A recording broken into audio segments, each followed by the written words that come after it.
Olá, boa noite. Sejam todos bem-vindos e bem-vindas. Hoje é dia 10 de setembro e hoje é o Dia Mundial de Prevenção ao Suicídio e essa live de extrema importância sobre o que precisamos saber sobre o suicídio. Estamos no mês Setembro Amarelo, que é um mês voltado para esse tema muito importante de conscientização e prevenção do suicídio. E precisamos falar, porque falar ajuda na prevenção.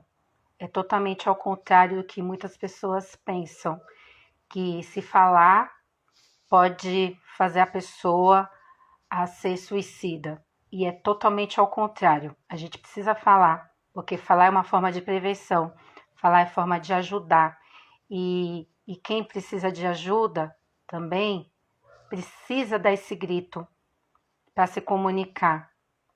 E quem está ao seu redor, fica atentos, porque muitas pessoas podem estar nessa situação precisando dessa ajuda, desse acolhimento, dessa escuta, porque é um sofrimento muito interno. Você que chegou agora, seja bem-vindo. Espero que compartilhe com seus seguidores essa live que é de extrema importância, e essa live tem duas convidadas, as psicólogas Isabela Sandes e também psicóloga a Vandicélia Santos. E a gente vai falar dessa temática muito importante, séria, e não é somente em setembro que a gente deve falar. Precisamos falar todos os dias, todos os meses, todos os anos. Vamos ver quem pode chegar mais aqui para participar com a gente. As minhas convidadas ainda não entraram. Ver se eu consigo chamá-las aqui. Vamos ver se elas conseguem entrar.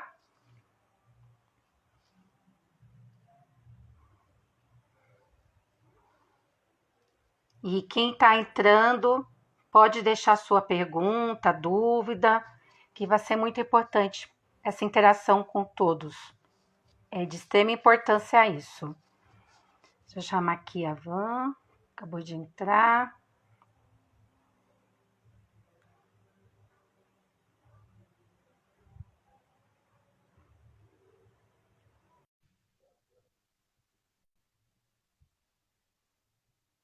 Oi, meninas, estou mandando convite para vocês aqui. Elas acabaram aqui de entrar, gente, vamos ver.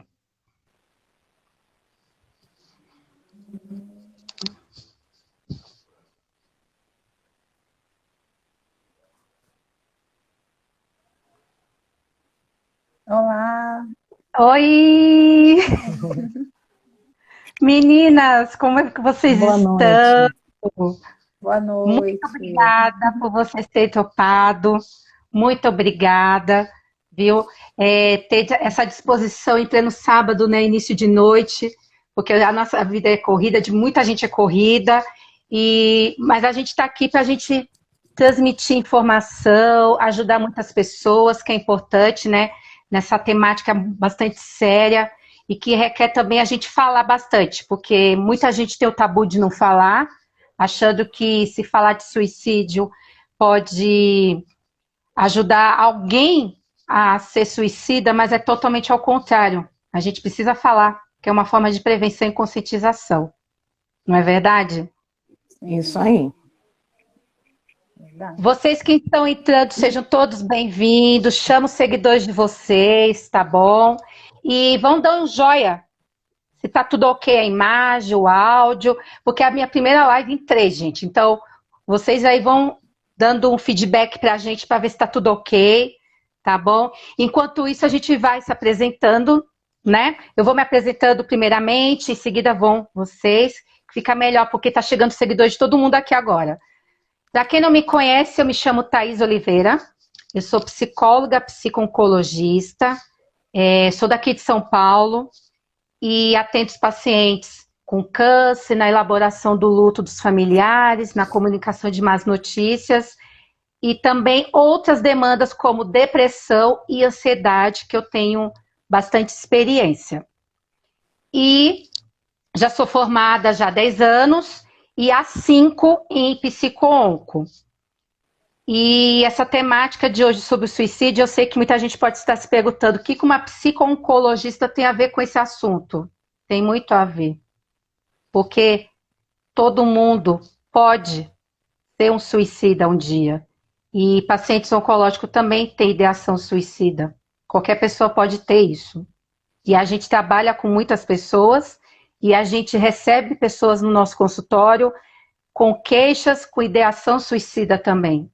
Então, por isso que a gente precisa transmitir essas informações. É muito importante. Meninas, agora é com vocês, sejam bem-vindas. Mais uma vez, obrigada. Obrigada. Acho que a Wanda desconectou, né? Ter caído aqui. Bom, mas para quem não me conhece, boa noite a todos. Eu sou a Isabela Sandes, sou psicóloga clínica e organizacional. Sou formada há 11 anos, né? E dentro desse período aí venho trabalhando tanto nas organizações quanto também com a clínica, né? Para quem não sabe o que é organização, seria um profissional que trabalha dentro de empresas também, né? E é um tema, né? Primeiramente, agradeço aí também a você, Thaís, pela oportunidade de estarmos aqui falando de um tema super importante, né? Que envolve toda a sociedade, né? Nós como seres humanos, principalmente, e pensarmos também na colaboração que nós podemos fazer, né? Tanto para nós mesmos, quanto para quem está perto de nós, para a sociedade, de uma forma geral. E trazer esse tema, né? Eu sei que muitas vezes é um tema delicado, um tema desconfortável, mas que é necessário falarmos sobre ele sim, né? E é isso. Que seja leve também esse bate-papo aí para todos que estão chegando também, né? Quem quiser compartilhar, principalmente hoje, né? Que é o mês, que é o dia, né? O dia da conscientização, né? Da prevenção do suicídio. E é isso. Nós estamos aqui a favor da vida, né? E trabalhando juntas para isso. Bom, eu caí, vocês viram, gente? Eu dei uma saidinha aqui, caí, retomei. Bom, eu sou a Wandicélia, né? Estou na clínica já há um período, me formei com a Bel, né? Estudei com a Thaís também, né, Thaís? Um período. Atuo na clínica, especificamente com lutos, né? Trabalho com enlutados. É claro que a gente abre aí para toda a parte clínica. O que a gente quer fazer aqui hoje não é falar exatamente sobre o processo do luto, nem sobre o processo da clínica, nem sobre o processo do câncer, nem sobre a organização, né, Bel? O organizacional, mas de modo geral a gente quer dar uma atenção para a vida, para a importância que é a vida, né? Então a gente realmente tem a ideia de passar um pouquinho de tranquilidade num período de turbulência, né? E o Setembro Amarelo refere a isso, refere a um olhar para a luz, a um olhar para soluções, a um olhar para uma saída. Então, que a gente consiga, espero que a gente consiga passar um pouquinho disso para vocês. Podem mandar perguntas aí enquanto estivermos falando, fica à vontade de interagir com a gente, de realmente poder de participar conosco, né? Então, que não seja só um monólogo aqui, a ideia é que realmente tire o máximo de dúvida de vocês, tá bom? Mais uma vez, obrigada, viu, meninas? Muito obrigada. Então, para iniciar nossa live, né, o que é necessário a gente falar primeiro sobre o surgimento do Setembro Amarelo, né? Porque eu percebo que muita gente não fala como surgiu, né? Eu tenho uma colinha aqui, gente, para não me perder, porque é importante falar como surgiu o Setembro Amarelo. O surgimento do Setembro Amarelo foi em 1994, nos Estados Unidos, né? Um jovem de 17 anos, chamado Mike M., ele se suicidou e ele tinha um Mustang 68 amarelo, e no dia do seu velório, os seus familiares, amigos, principalmente os pais, distribuíram cartões amarrados em fitas amarelas, com frases de apoio para as pessoas com problemas emocionais. E a ideia levou ao movimento de prevenção ao suicídio, porque esse jovem, gente, ele se suicidou. E até hoje, o símbolo da campanha é uma fita amarela. Inspirado no caso do jovem M, no Brasil, o Setembro Amarelo foi adotado em 2015 pelo Centro de Valorização da Vida, o CVV, mas o Conselho Federal de Medicina e a Associação Brasileira de Psiquiatria. Então, aqui no Brasil, o surgimento do Setembro Amarelo foi 2015 e foi mais por conta do ocorrido em 1994. Então, gente, nada é por acaso. Infelizmente, é uma campanha por conta de um suicídio, veio à tona no mundo todo, e hoje, 10 de setembro, é o Dia Mundial de Prevenção ao Suicídio. E por isso que nós três estamos aqui hoje. Mas, para isso, as três de amarelo, né? A gente tem uma fitinha, mas nós estamos de amarelo, né? Que é porque o mês todo é voltado ao Setembro Amarelo por conta dessa prevenção do suicídio. Mas, para falarmos mais sobre Setembro Amarelo, também é importante da gente falar sobre fatores de risco e também os fatores de proteção ao suicídio. Isabela, conte pra gente o que seria isso. Bom, quando nós pensamos, né, de um modo geral, né, sempre tem aquelas perguntas, né, qual foi o principal motivo, né, quais são os dados, né, quais são as informações que envolvem, né, uma pessoa a levar, né, ao suicídio. E é muito importante, né, acho que antes de trazer esses pontos, falar principalmente, né, do nosso compromisso em relação à sociedade, né, e às pessoas que estão próximos a nós. Não no sentido de que nós temos responsabilidade sobre a atitude do outro, mas sim pensando em como nós podemos colaborar, né?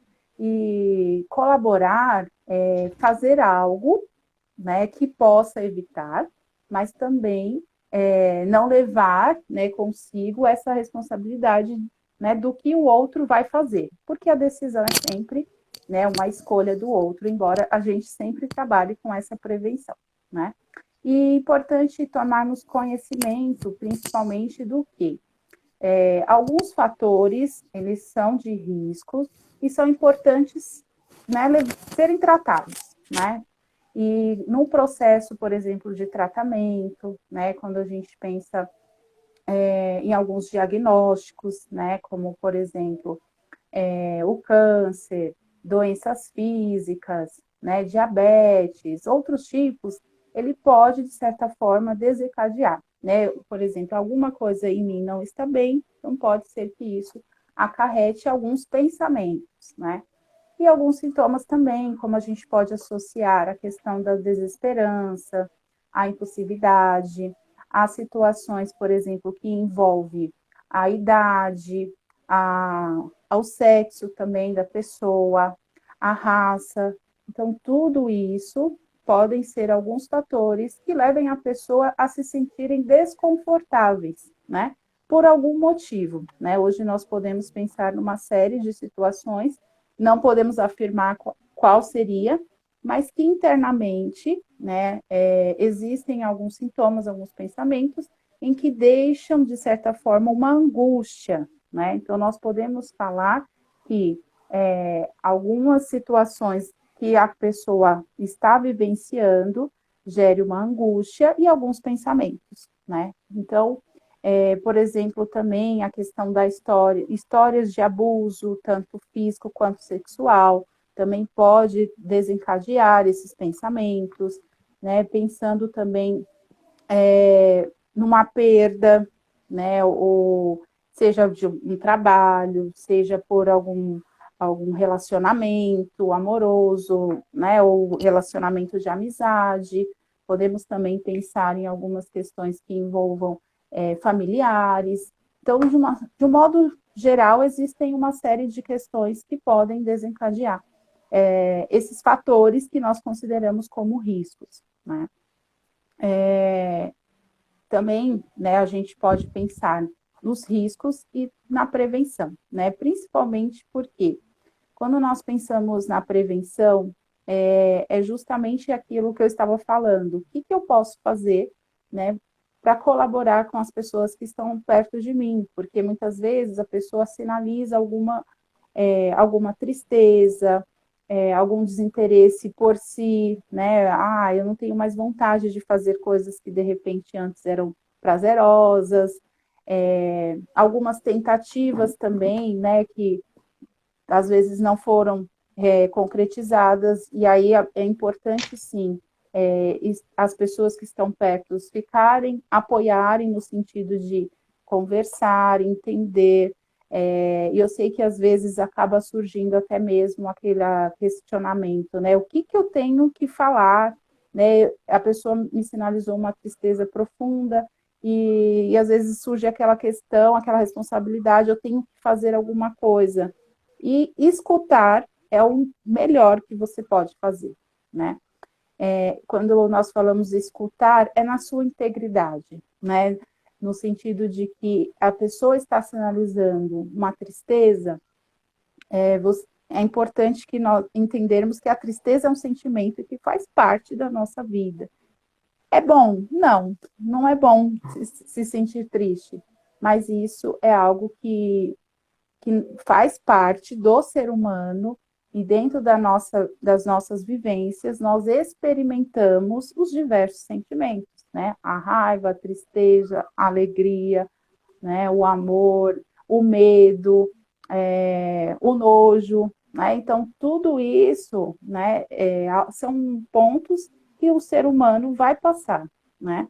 Claro que algumas situações elas se agravam, né? Outras nem tanto, né? Como a gente pode dizer, a nossa vida ela não é linear, né? Nós experimentamos os altos e baixos, e assim também com os nossos sentimentos, né? Aquele dia lá que aconteceu, recebi uma notícia super boa, fiquei super feliz, alegre, né? E quero compartilhar com todo mundo. Às vezes eu estou passando por algo e a tendência é o quê? Guardar, né? E nesse processo de guardar é onde muitas vezes não encontramos quais são as possibilidades, né? E quando nós falamos, é um processo que vai fazendo, como eu posso dizer, tem até uma imagem, né? Que uma pessoa conversando com a outra, o cérebro tem, né, uma linha toda embaraçada, e aí o fato de falar isso vai desenrolando. E de fato, né? Podemos afirmar que isso acontece por meio da fala, né? Às vezes entende-se que é algo simples, mas é o simples que é fundamental e que pode evitar muito, né? Então, quando eu estou angustiado, quando eu sinto algo, é importante que eu diga, né, também, né? Para que isso possa, de certa forma, sendo liberado e você também assimilar o que pode fazer, de repente, algumas possibilidades, né? E aí, falando principalmente desses pontos, né, da prevenção, o apoio social e familiar, ele é fundamental, né? Então, os pais, os irmãos, né, quem está ali no núcleo familiar, né, com quem se convive, às vezes é muito difícil, né, expor ou abrir algo sobre a nossa intimidade com alguém tão próximo, mas que é importante, ou buscar realmente quem você se sente mais confortável para falar, né? Então, acho que isso é importante sinalizarmos e pensarmos, né? Quando a gente fala também de um outro ponto sobre a prevenção, em questão da gestação e paternidade. No período da gestação, é um período que também a mulher, né, está vivenciando uma série de sentimentos, os hormônios também estão aí em alteração, e é um período que o que essa mulher está sentindo, ela vai passar para o bebê, né? Então, passando para o bebê, é um período dessa sensibilidade também, né, que acaba vivenciando, E é importante esse acompanhamento, né, para lidar com todos esses sentimentos que podem surgir nesse período. Um outro fator também, né, que a gente traz como prevenção é o núcleo religioso também, né? Essa espiritualidade, esse convívio também, né, religioso, ele pode sim colaborar na prevenção, né? Então a gente traz tanto os fatores do núcleo familiar, trazendo agora religioso, pensar também no estilo de vida, né? Como está sendo o ritmo de vida, a relação com o trabalho, a relação com os familiares, como têm sido os hábitos alimentares, principalmente, né?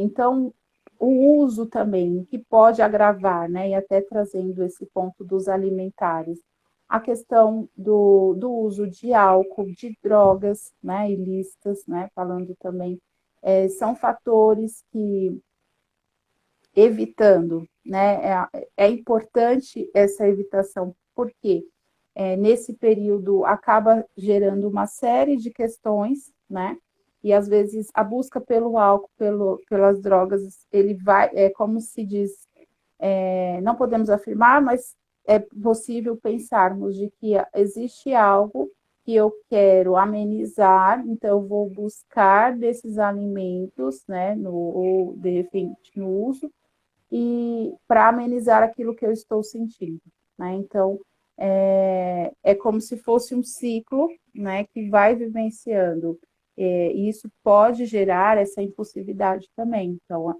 é importante evitar, né, e pensar também nessas alimentações, né, naquilo que vai desencadeando esses impulsos ou os pensamentos também. A integração social também, né, é um dos pontos que a gente pensa, né, através, como falou, de lazer, principalmente, né, como que tem se levado a vida, como que você tem um momento, principalmente, de descompressão, né, porque nós sabemos que esse contato com a natureza, né, é um contato que renova muitas vezes, né, então é importante buscar outros meios. O próprio trabalho em si, né? A gente pode pensar que você está vivenciando algo produtivo, né? Quando a gente pensa no trabalho, a gente pensa na produtividade, aquilo que eu posso fazer, aquilo que eu posso realizar, de um modo geral. E isso também ajuda, né, na prevenção. Você poder ocupar-se de alguma atividade que te faz bem, né? E que te vai motivar, de certa forma, também.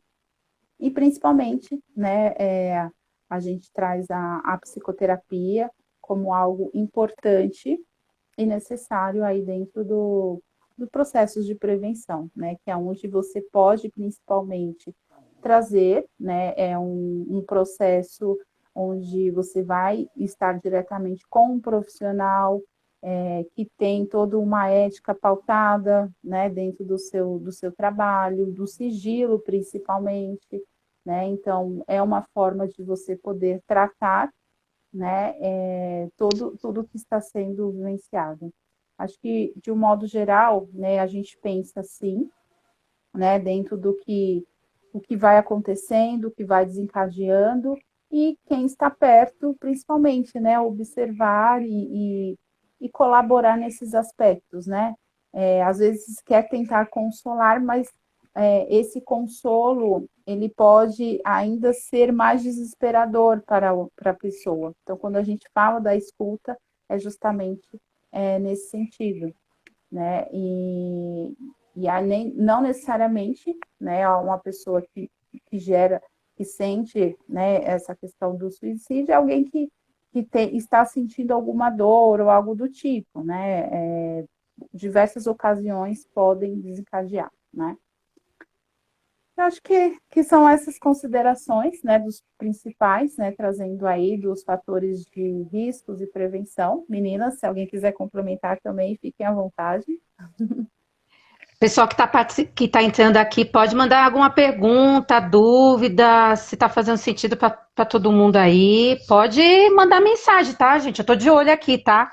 A Isabela está falando aqui, mas eu estou olhando bem aqui, se alguém está mandando mensagem aqui. Quem entrou durante a fala da Isabela, sejam todos bem-vindos e bem-vindas. Um beijo aqui para minha cunhada, que acabou de entrar também. E tem algumas seguidoras aqui que eu estou reconhecendo também, ó. Gente, ó, obrigada. E já vi que tem pacientes também minha aqui também. Obrigada, viu, gente? Agora, para a gente acrescentar mais. Assim, eu não tenho mais a acrescentar nessa sua fala, que eu achei que está perfeita. A Van vai entrar agora, se ela quiser acrescentar antes da fala dela, tá, Van? Mas, assim, a Van vai começar a falar também, gente, sobre como ajudar os enlutados por suicídio, porque tem essa questão também, porque tem a questão da prevenção e pós-venção. Então, a gente precisa também falar disso. E, Van, agora eu vou deixar falar para você, mas, gente, pode mandar perguntas, dúvidas aqui, que se tiver também. Quem perdeu o início da live aqui, se Deus quiser, eu vou deixar salva, tá? E as 3 aqui vai deixar em todos os perfis aqui. Opa, tem uma mensagem aqui, ó, do Marcos. Tenho depressão desde os 16 anos e já tentei suicídio diversas vezes. Parece que a cada dia fica mais difícil. E acabo me sentindo um nada. E só atrapalho as pessoas. Como paro de ter esse pensamento? Você precisa de muita ajuda, viu, Marcos? Se você não está em terapia, seria muito bom você procurar um psicólogo. Se você já está em tratamento, é bom você também ter outra rede de apoio, familiar, amigos também, porque que você tenha muita confiança. E para você... precisa também mudar esses pensamentos, precisa de rotina, vai te ajudar bastante nesse sentido. Não estou falando para você esquecer que você está pensando, porque o pensamento não tem como a gente controlar, ele vai e volta. Mas, quando vir esse pensamento, tenta mudar o foco do seu pensamento para uma coisa que você goste. Se nesse momento está difícil para você, porque não é fácil quando tem isso, se tiver muito difícil para você, tente escrever, faça algum desenho, alguma coisa para você mudar o seu foco de pensamento. Pense em algum lugar que você gostaria de estar. E são algumas dicas que eu estou dando aqui. Tem muitas questões que precisam ser trabalhadas. E para você não se expor tanto, você pode chamar uma de nós 3 aqui pelo WhatsApp, pelo direct, que a gente está aqui para te ajudar. Se você não está com alguém, com algum profissional para te ajudar. Tá bom? Mas o importante é você não ficar sem essa ajuda, tá? Eu sei que você tá dando seu pedido aqui de socorro e a gente está aqui para te ajudar. Você não está sozinho, tá bom? Mas para a gente não te expor muito, procure uma de nós 3 aqui pelo direct, tá bom? Ou pelo WhatsApp, tá bom? E quem está entrando agora, sejam bem-vindos. Van, eu estou vendo que você está querendo falar alguma coisa, pode falar, Van. Tô aqui, ó, já tô cheia já. Ah, fala. A gente fica aqui se segurando para não falar nada, para respeitar o espaço do outro, mas quando chega a nossa vez também, né, a gente não quer deixar passar nem um minutinho. Bom, muito importante, né, essa colocação com relação ao Marcos, super concordo. É importante ele ter essa assistência, Marcos, e realmente nós estamos aqui para ajudar.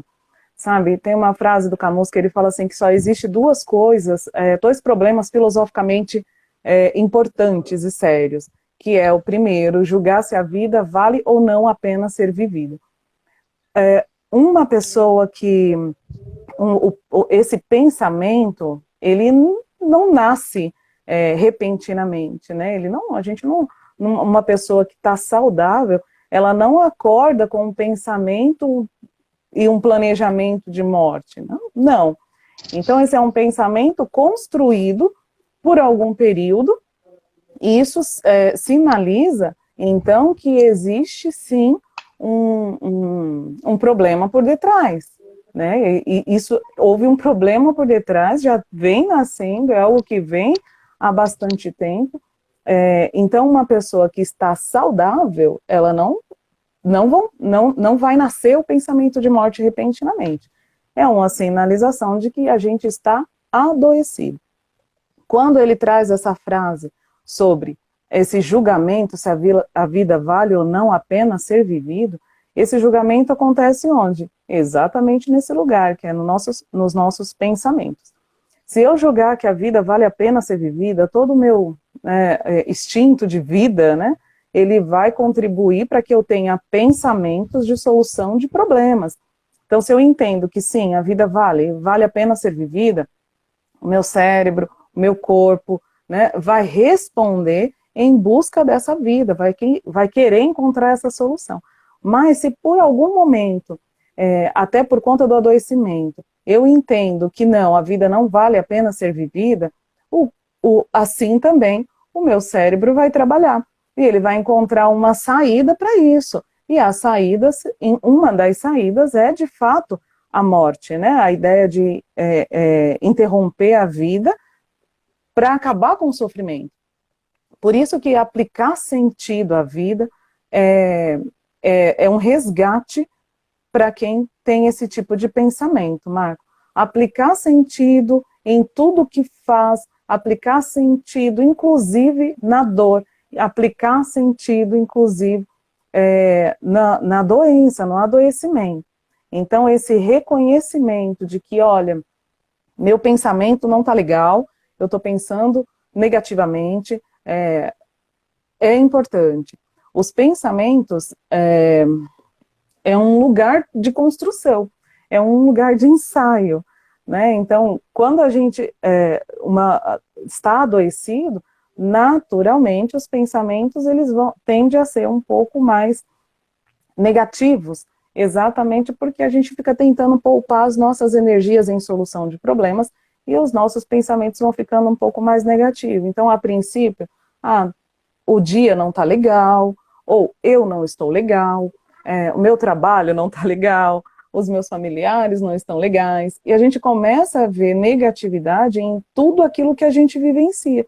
Isso vai aumentando até chegar ao nível de que, olha, a vida não está legal. E aí, quando chega nesse momento, é quando surgem esses pensamentos.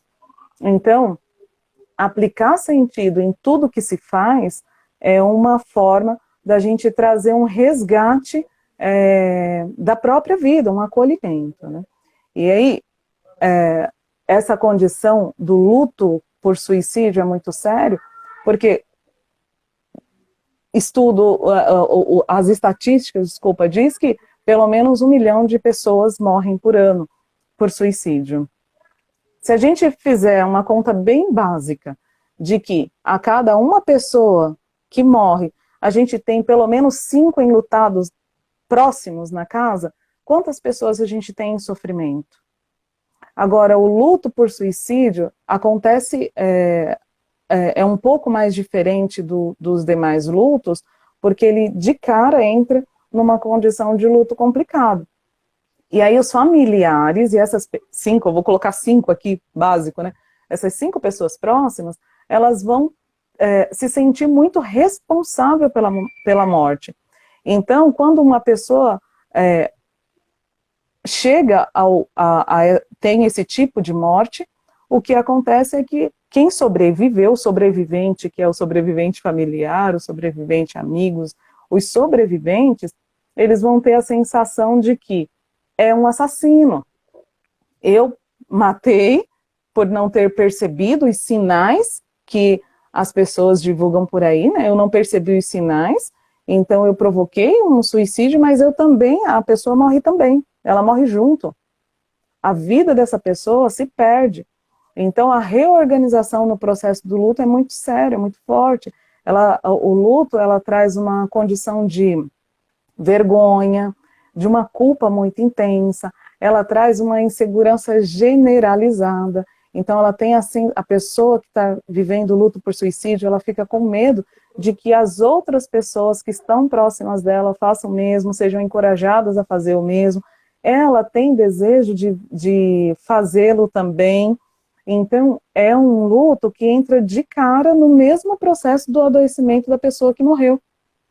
Então a pessoa morreu, e agora eu tenho alguém, ou algumas pessoas próximas, que vão estar exatamente com os mesmos pensamentos negativos, com os mesmos pensamentos de que as relações já não fazem mais tanto sentido, de que o trabalho já não faz mais tanto sentido, de que a família já não é tão legal assim, que não tem mais prazer na vida e a vida não é legal, então acaba tendo também o mesmo pensamento, que é: como eu faço para sair agora dessa vida de morte, de sentimento de luto que não sai de mim, inclusive correndo o risco de provocar também a própria morte.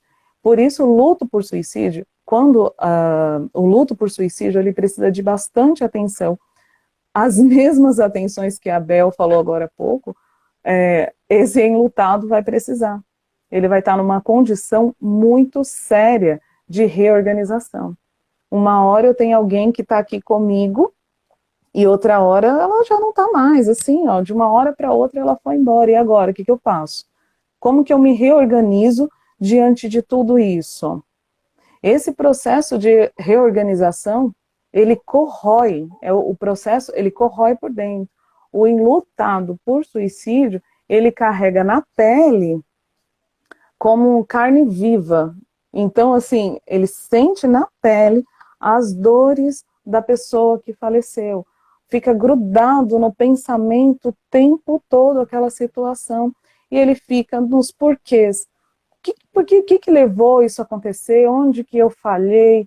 Como que eu não pude? Como que eu não percebi? Como que eu ignorei? O que eu não vi? E sabe de uma coisa? Nem sempre a gente vai ver, não.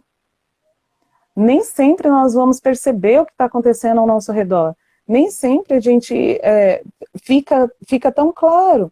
Algumas vezes a pessoa vai demonstrar tristeza, vai demonstrar insatisfação, vai demonstrar uma pessoa mais melancólica, algumas vezes ela vai estar um tanto impulsiva, algumas vezes ela vai deixar no Instagram lá relatos por frases, por aquilo que posta, o modo como se veste, o modo como se cuida. Algumas vezes, sim, ela vai deixar esses rastros. Outras vezes, ela não vai deixar rastro nenhum. Exatamente porque a ideia dela é que você não saiba. A ideia é que ninguém deve ficar sabendo. Porque se alguém souber, vão me impedir. E ele não quer ser impedido. Então, começa sim um pedido de ajuda, mas tem sim os casos em que não, a gente não vai saber o que está acontecendo. Vai ser de um modo impulsivo mesmo, vai ser de um modo abrupto, vai ser um modo de uma interrupção muito rápida e que a gente não tem tempo de intervenção. Então, no processo de enlutamento por suicídio, uma das questões que vai ficar muito tempo, assim, por mais tempo, pegando no processo de reorganização, é exatamente o processo do luto. O que eu deveria fazer, ou o que eu deixei de fazer, porque eu não vi isso, né? Então, é importante que a gente entenda que no processo, uma pessoa doente, ela vai adoecer toda a família. A gente está contando com uma família doente. Então, a atenção quando se tem uma pessoa adoecida ou com pensamentos e já algumas vezes que tentou o suicídio, a nossa atenção como sociedade, eu vou colocar aqui, nem como profissional somente, mas como sociedade, como aqueles que estão próximos, é olhar para a família como um todo. Não olhar só para ele não vai conseguir sair de uma situação sozinho. Uma pessoa que está num contexto de adoecimento mental, ela vai precisar do apoio da família, e a família vai precisar do apoio de terceiros também. Vai precisar de intervenção medicamentosa, que atue diretamente aí nessa linha de raciocínio, ela vai precisar de talvez uma terapia, não somente individual, mas uma terapia familiar, porque a família não sabe como lidar com isso, a sociedade não sabe. Então, frases motivacionais, algumas vezes, acabam, inclusive, atrapalhando, tanto no processo de luto, quanto no processo da pessoa adoecida. Porque falar para alguém, olha, já faz tanto tempo que você perdeu, que fulano morreu, que você perdeu sem o ente querido, olha, reage, levanta, vamos fazer alguma coisa, toma um banho, vai tomar um café com as amigas. Não vai adiantar. Não vai adiantar falar, poxa vida, vamos, se alegra. Não adianta falar para alguém triste se alegrar, não resolve. Pelo contrário, coloca a pessoa ainda mais num sentimento de invalidação. É como se ela fosse muito fraca a ponto de não poder reagir. Então, falar para a pessoa, seja forte, independente de estar enlutado ou de estar adoecido, não, seja forte, reage. Não, se ela pudesse reagir, ela estaria reagindo. Né? Se ela conseguisse levantar, ela estaria de pé. Se ela conseguisse sorrir, ela estaria sorrindo.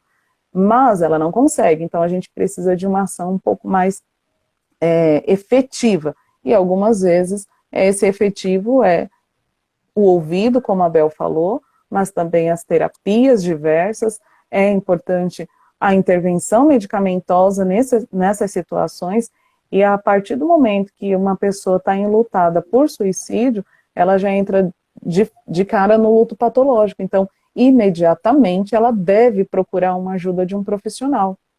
Ela precisa procurar uma ajuda de um profissional imediatamente. E algumas vezes, imediatamente, ela vai ter uma intervenção medicamentosa também, para que ela continue sobrevivendo a essa situação como um todo, né?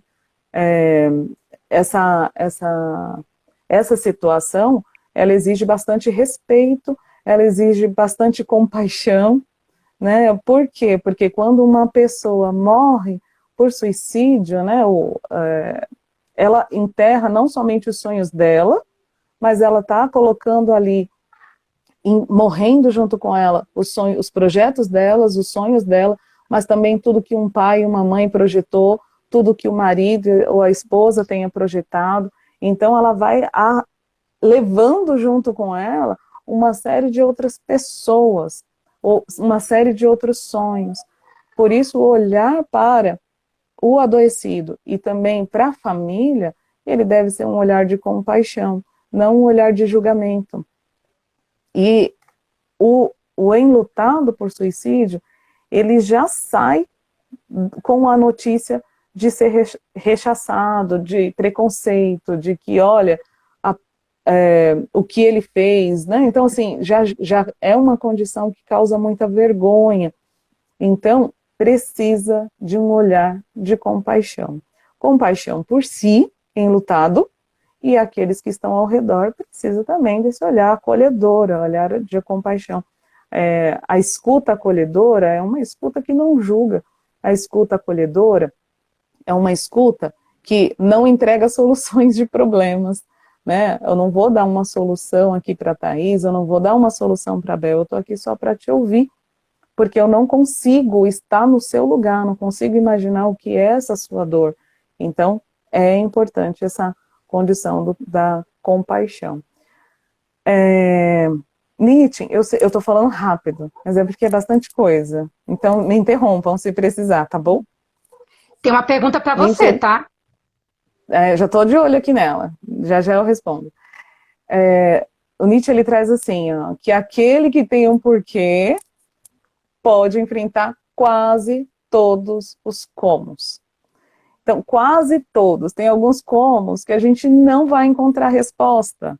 A gente tem que ficar satisfeito só com a situação mesmo e vivenciar a situação. Mas esses porquês, ele faz parte do processo de reorganização no luto. Então, o que eu vivi com a pessoa que faleceu remete às situações do passado, as histórias que são importantes, a minha participação com ela, o quanto eu contribuí na vida dela, o quanto ela contribuiu na minha vida, quais foram as construções de memórias que eu tenho junto. Então, o que eu vivi valoriza o que eu tive enquanto eu estava com essa pessoa. Né? A ideia da finitude é fantástica. Porque, sim, todas as coisas têm um fim, todas as pessoas também, mas o como eu vivo e o como eu aproveito tudo isso, como eu aproveito os momentos com essa pessoa, é o que realmente aplica valor. né? E diante de uma situação tão trágica, tão traumática como essa, a gente precisa realmente encontrar as memórias positivas, as memórias dos momentos que eu tive com essa pessoa. O como se viveu, né, ele insere valor, e um valor que não se perde, né? A gente perde sim a pessoa, mas a gente não perde valor. Aliás, a gente perde o tempo. Algumas vezes a gente perde pessoas que estão vivas do nosso lado, porque uma pessoa adoecida, ela não consegue estar inteira, ela não consegue entregar uma relação de qualidade. Então, como eu vivi com essa pessoa, aplica os valores à pessoa e não aquilo que eu perdi, de fato. Né? Então, quando a gente encontra esses porquês, a gente consegue ressignificar um tantinho da importância que a pessoa teve para mim em vida, né? E eu acho bem bonito a definição de ente, porque ente significa, no dicionário, o que existe, o que é, ser, objeto, tudo que se crê que se existe. Então, quando eu estou falando de um ente querido, eu estou falando de alguém que mesmo morto continua existindo. Eu acredito que ele está ainda existente nas minhas memórias, em tudo aquilo que eu vivi, nas marcas que se deixou, né? E o quanto isso é importante para mim. Eu vou responder a pergunta da Elaine, Thaís. Você pode... Ih, tem algumas perguntas aí. Peraí. Marcos. A pior parte desse sofrimento não é saber quando vai acabar, porque a cada dia que se passa, parece que está mais longe de terminar. O que acontece, Marco, é que a nossa alma, ela não tem tempo cronológico. Então a gente sente como se fosse uma eternidade. Um minuto pode ser eterno. Um processo muito longo para o outro pode ser um processo muito curto para você e um processo muito curto para você, ao contrário, processo muito longo para você pode ser um processo muito curto para o outro. Então, a gente não vai dar a importância maior ao período, o quando isso vai acabar, mas olha, dá para trazer um pouquinho de alívio agora? A gente procura o alívio imediato, é um alívio do agora. O Viktor Frankl, ele fala assim, se uma coisa é boa, a gente aproveita. Se uma coisa é ruim, a gente tenta mudar a situação. Se a situação não pode ser mudada, mudo eu. E aí a gente pega essa partezinha aqui dos momentos bons, porque você vai ter alguns momentos de alívio, e nesses momentos de alívio são os momentos que a gente vai tentar aplicar o máximo de valores e apreciar cada momento. E sabe, esse momento pode ser um banho relaxante, esse momento pode ser uma leitura, esse momento pode ser agora, enquanto você está assistindo essa live. Esse momento pode ser um café quentinho, né? Não necessariamente um grande momento. E outra frase bem bacana do Viktor Frankl é que se a vida tem sentido, o sofrimento também tem, porque o sofrimento faz parte da vida. Todos nós vamos passar pelo processo do sofrimento. O sofrimento, ele tem sim uma importância para a gente, mas a gente precisa aplicar um sentido a esse sofrimento. Algumas vezes a gente não consegue aplicar esse sentido sozinho, e por isso a gente precisa da ajuda de outras pessoas. Né? Esse período que parece eterno, ele sim pode diminuir quando a gente tem esses apoios, tá bom? Outra coisa outra pergunta que tem aqui é da Elaine Vande. O índice de suicídio é maior no sexo masculino ou no feminino? O maior número de suicídio concluídos, né, efetivos, é no masculino, mas as mulheres tentam mais. Então, as mulheres tentam mais, mas os homens, eles acabam chegando aí ao ato final com mais, o número de homens são maiores. Isso não significa que o homem é mais corajoso que a mulher, ou que a mulher é mais fraca, ou que a mulher tenta... Não, isso não importa. A questão é, ambos estão sofrendo. ambos precisam de atenção, na tentativa ou com sinais ou sem sinais. As mulheres, elas tendem a aplicar mais, a transferir esse sentido da vida pessoal para outros. Então, assim, as mulheres, de modo geral, vai olhar para um filho e falar, poxa, eu tenho um filho que precisa de mim. Não, eu vou causar sofrimento aqui na minha mãe, eu vou causar sofrimento aqui, pode ter um animalzinho, e ela vai repensar aí esse processo todo de suicídio, de sair daqui da Terra, né? E, de modo prático, acaba que os homens cometem mais. Essa é a questão. Sofrimento é sofrimento, para homem e para mulher. Tá bom? Alguma outra? Pode falar, Bel. Falando desse ponto, né, tanto do masculino quanto do feminino, geralmente as mulheres acabam falando mais também, né? Então, nesse processo, as mulheres falam para uma amiga, elas acabam desabafando com alguém, elas tendem a buscar mais apoio. Os homens, se ele tem alguma instrução, ele vai buscar sim, né? Hoje, né, nós podemos falar que a realidade também do consultório é de homens buscando sim a psicoterapia. Sim. E isso é muito importante sinalizar. Mas ainda assim existe uma série de questões que a tendência é que o homem não fale tanto, né, sobre os seus sentimentos, sobre o que está vivenciando. E eu falo isso também, né, eu acho que eu já citei em alguma das lives, né, eu acho que é importante falar também. No estudo que eu fiz até dentro do próprio trabalho de conclusão do curso de psicologia, foi sobre o impacto emocional, né, após o término de um relacionamento amoroso. Então, tanto a hipótese era de que as mulheres sofriam mais que os homens, né, e essa hipótese não se confirmou, porque tanto os homens quanto as mulheres sofrem, né, e é justamente essa questão que eu trouxe, porque as mulheres falam, os homens tendem a guardar, e acabam somatizando, apresentando questões físicas, né? Dores, principalmente dores físicas.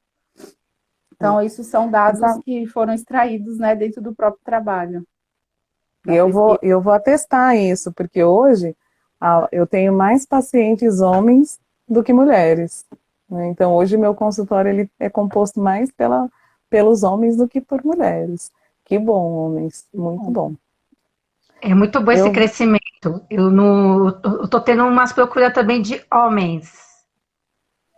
É isso aí. Eu vou encerrar a minha fala, mas eu quero encerrar fazendo uma leitura que esse livro eu super recomendo. Não vai dar para ler porque vai estar o inverso, né? Uhum. Mas se chama Depois do Suicídio, da doutora Sheila Clark. E ela fala o seguinte: que estranho que todos os terrores, dores e sofrimentos iniciais, remorsos, vexames, prostrações que entrelaçaram a minha mente tenha tido seu papel, e muito útil, na formação da calma existência que é a minha vida quando me sinto digno de mim mesmo. E essa frase, ela é fantástica, porque a partir do momento que eu consigo enxergar dignidade na minha existência, na minha vida, todos esses terrores, todo esse sofrimento, toda essa prostração que a gente fica diante do adoecimento psíquico, ele vai encontrando o seu lugar. As dores vão encontrando os seus lugares quando a gente começa a separar aquilo que é do outro, aquilo que é meu, que são as minhas responsabilidades, aquilo que é a culpa de terceiros, e algumas vezes, para isso, sim, a gente vai precisar de ajuda, a gente vai precisar de uma procura. Algumas vezes esses sintomas todos, na verdade, na grande maioria das vezes, esses sintomas todos, eles são somente os sintomas da doença. E o que tem por trás? Uma depressão, uma bipolaridade, uma esquizofrenia.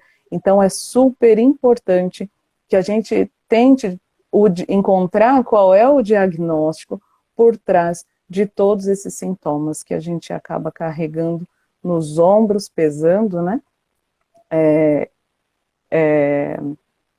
nessa cobrança de ser bom para o outro, né? Cris Zel pergunta assim, ó, como se faz para conseguir enxergar isso? A gente consegue enxergar isso quando a gente consegue se conhecer. Porque a única pessoa que consegue ter visão para dentro, visão de alma, é você mesmo. Nós conseguimos olhar para dentro, só nós conseguimos olhar para dentro. Um profissional vai te ajudar a se conhecer melhor e, se conhecendo, você vai conseguir enxergar aquilo que está dentro, essa dignidade que existe dentro. Tá bom?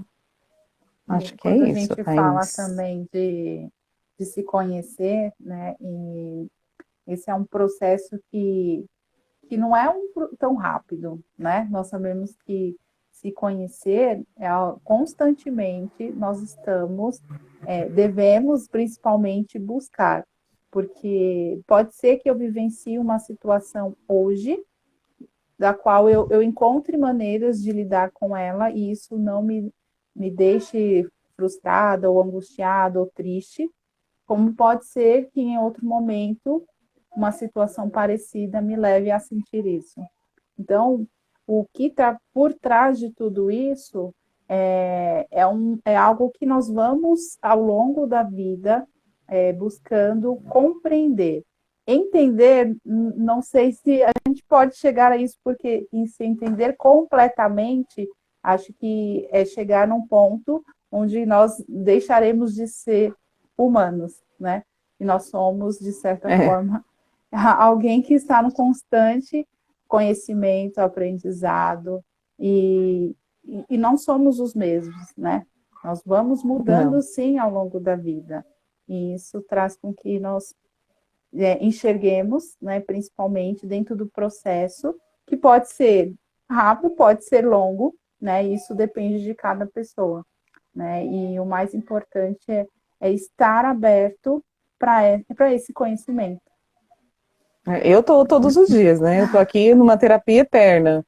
Quando eu penso que estou bem, me conheci suficiente, acontece uma situação, tá lá eu gritando de novo para minha psicóloga. Sim, nós também fazemos terapia. Gente, fazemos Sim, terapia. fazemos terapia. Fazemos terapia também. Como que a gente vai ajudar o outro se a gente também tem as nossas questões? A gente precisa também dessa ajuda. Nós somos seres humanos, então cada pessoa tem uma individualidade, tem questões a ser trabalhadas em terapia, porque a gente não se conhece 100%. Cada sessão é uma descoberta. Então, a terapia se resume em autoconhecimento. Terapia, eu falo, terapia, sobrenome, venha se conhecer, porque a gente não se conhece completamente. E cada terapia é uma descoberta, gente, é maravilhoso. Para quem nunca fez, vai fazer, que é fundamental. Vocês não vão se arrepender. Não gostou do psicólogo ou da psicóloga? Procure outro. Uma hora você vai encontrar um que vai ser o profissional. É igual quando a gente vai ao dentista. Às vezes você vai numa consulta, não gosta daquele profissional, a gente procura outro.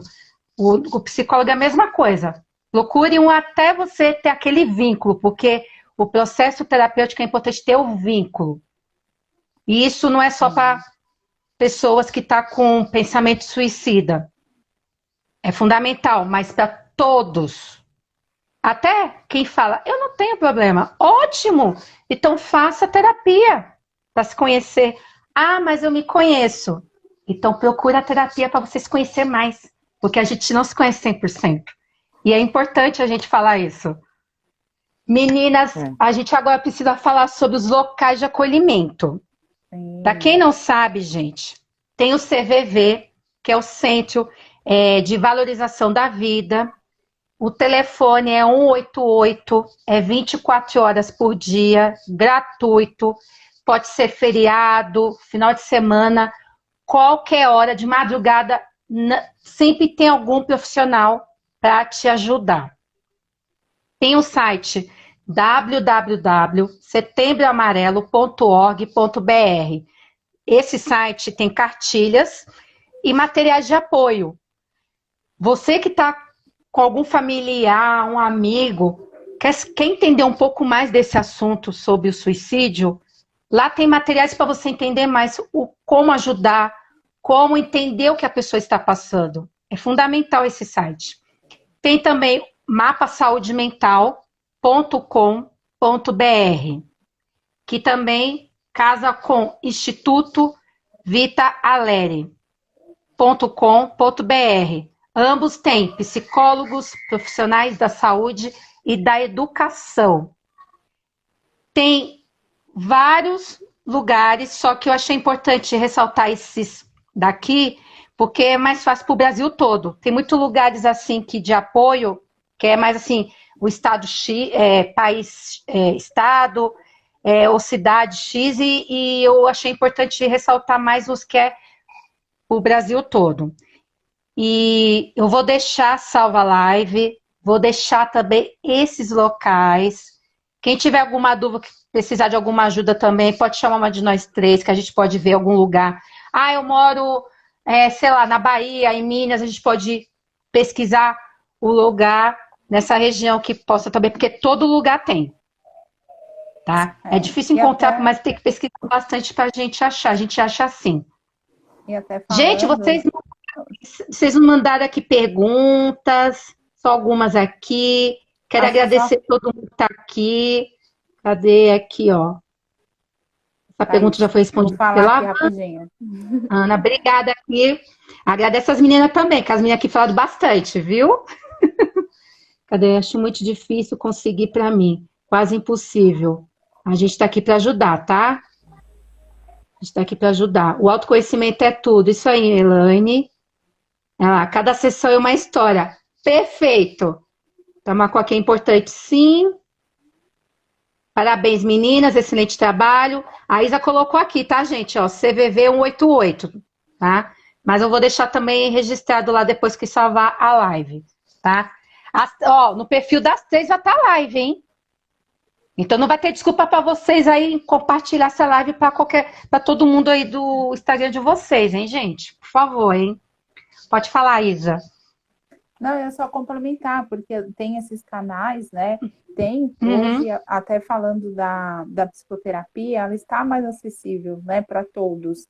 Então, tem locais que atendem de forma gratuita, né? Então, acho que é ressaltar isso, né? Busque realmente dentro daquilo que está nas suas possibilidades, mas não deixe de buscar.